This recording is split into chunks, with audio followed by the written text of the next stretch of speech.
Boa noite, Clarissa. Boa noite, Leandro. Boa noite aqui aos meus colegas de bancada e todo mundo que está aqui com a gente nessa noite de sexta-feira. Olha, Leandro, a gente chegou a levantar isso aqui desde o meio ali da semana, já ainda na data da votação a jato dessa proposta ali no Senado. E segue se confirmando dia após dia esse movimento do Palácio do Planalto de não impor um freio significativo ao avanço do marco temporal. O jogo, como a gente chegou a comentar na quarta-feira ainda, era sim a possibilidade de o presidente Lula fazer um veto parcial.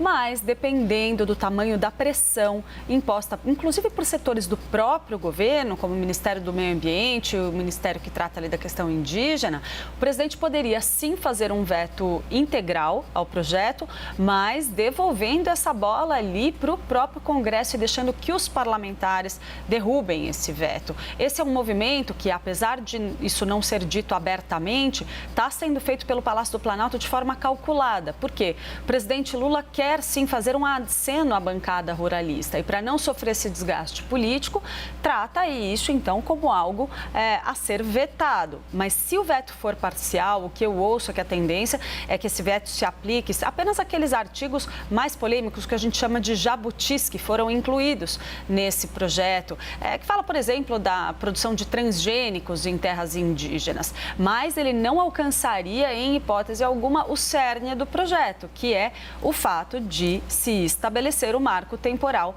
da demarcação de terras indígenas na data da promulgação da Constituição de 1988. O presidente Lula, pelo que eu ouvi, ainda não se decidiu a esse respeito, não bateu o martelo sobre qual vai ser o tamanho, a extensão desse veto. De qualquer forma, como o Pedro já adiantou aqui, líderes da oposição com os quais eu falei já adiantaram também, a tendência é pela derrubada do veto sem dificuldades. Por quê? Porque o Palácio do Planalto não pretende impor obstáculos, não deve mobilizar ali aquela área mais ao centro. Falei com o senador Ciro Nogueira, por exemplo, que investiu ali num discurso de que Lula, ficou muito evidente nesse processo todo que Lula não tem força no Congresso. Na prática, a gente sabe que não é bem assim, porque nem sequer houve, de fato, uma mobilização do Palácio do Planalto para que esse projeto fosse barrado. Leandro. Hélio Beltrão, é uma estratégia do Palácio vetar de forma parcial a proposta, se isso acontecer? Boa noite. Boa noite, Leandro, Clarissa, Pedro, Vitor. Sim, eu acho que é uma estratégia do Planalto.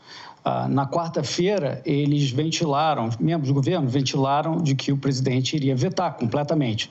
E agora vem essa atitude de que, se vetar, vai vetar pontos não relevantes do Congresso, ou não importantes, não tão importantes quanto o próprio marco temporal, que estabelece a data da Constituição Federal como marco para a demarcação de terras indígenas. Então, aí o governo Lula, na minha opinião, capitulou a sua leitura de que o Congresso derrubaria o veto do presidente, né? Mas o embate, na verdade, entre os poderes, eu acho que está estabelecido. A gente vai ver isso ocorrendo durante um longo período, na minha opinião, porque o próximo passo, passando esse marco temporal com esses vetos que não são relevantes, o próximo passo seria algum recurso ao Supremo Tribunal Federal para que o Supremo arbitre novamente, já que o Supremo começou a ter um entendimento da Constituição, uma leitura um pouco heterodoxa da Constituição, e o Congresso tem uma leitura diferente. Então, o Supremo vai ser convidado a tomar uma nova decisão e eu acho que esse embate vai continuar por um bom tempo. Minha impressão é que o Barroso vai ser cauteloso nisso, porque ele sabe que não pode ganhar todas as batalhas, ele já enunciou, inclusive, a causa indígena como uma de suas prioridades, mas ele, na minha opinião, ele vai operar o próprio timing de qualquer iniciativa do Supremo para que esse embate não escale demais e se torne uma crise institucional.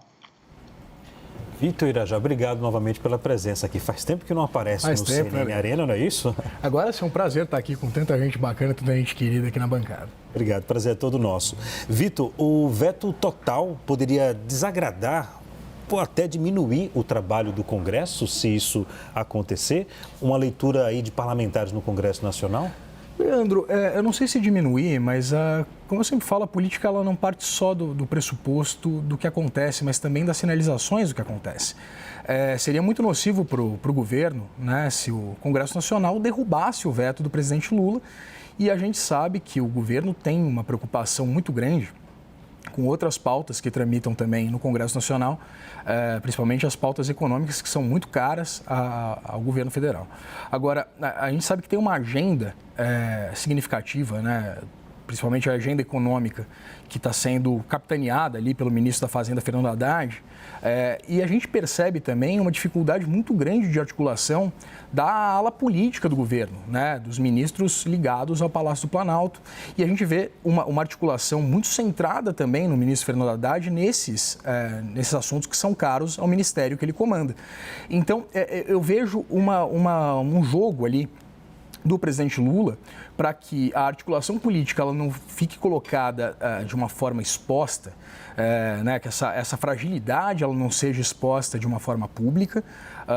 Vejo uma tentativa assim de defender um projeto que é caro ao governo, a alas do governo, mas com uma dificuldade ali de achar um meio termo para que, se de fato o Congresso Nacional decidir derrubar esses eventuais vetos do presidente Lula, isso não seja interpretado como uma derrota do governo e também não prejudique o andamento de outros projetos que são caros ao governo, porque a gente vê que o principal embate do governo federal vai estar nessas matérias mais polêmicas, mais ideológicas, né?